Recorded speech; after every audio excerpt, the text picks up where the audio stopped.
All right, so to set us up for this new unit, for our intro, I'll be reading a couple of pages from a book titled Who Was Nelson Mandela?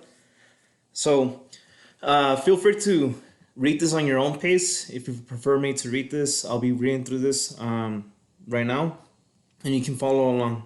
Okay, so you should have this file that you can find in Teams as well. We should be titled reading document, and this is the introduction. So if you're ready to follow along, make sure that you have your tracer, okay, the document in front of you, or you can just follow from the screen. All right. In the heart of the Tembelobong in South Africa was a grand house. The local people called it the Great Place. Here lived Junkondion, who ruled as king. The Great Place was his royal home.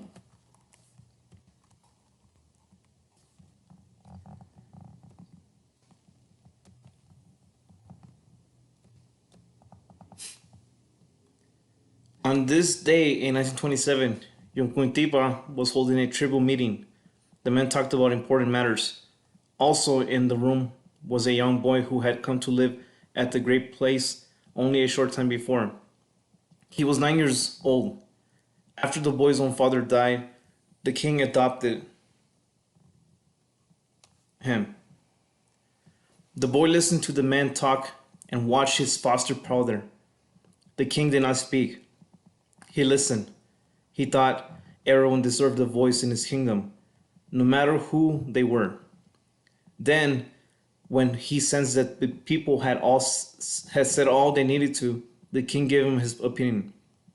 This approach was very different from the way the rest of the country of South Africa was ruled. Okay.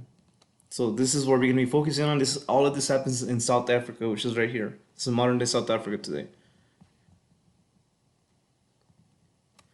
South Africa is a country at the bottom tip of the African continent. It is almost twice the size of Texas. Once, black kings had ruled South Africa. Then white settlers came from Europe. They grabbed land for themselves and took control of the country. By the late 1800s, black South Africans had no voice in the government. By the time the boy came to live with his new foster father, there were about 6 million people in South Africa, and about 4 million were black. And yet they weren't truly citizens of their own country. They couldn't vote. They could only live where the government allowed them to live. Even kings like Jongita had no real power. As the 9-year-old watched his foster father's meeting, he dreamed of a different South Africa, one where all people of all colors had a voice, where everyone was free and equal. When he grew up, he hoped to make that happen. The boy's name was Nelson Mandela. One day he would change South Africa. One day he would change the world. All right. So before we transition to the next part of the lesson, this is just serving as an introduction. I want you to see how this parallels to another individual that a prominent figure that we have in the United States. Take a few seconds to think about it. Who am I referring to? Okay.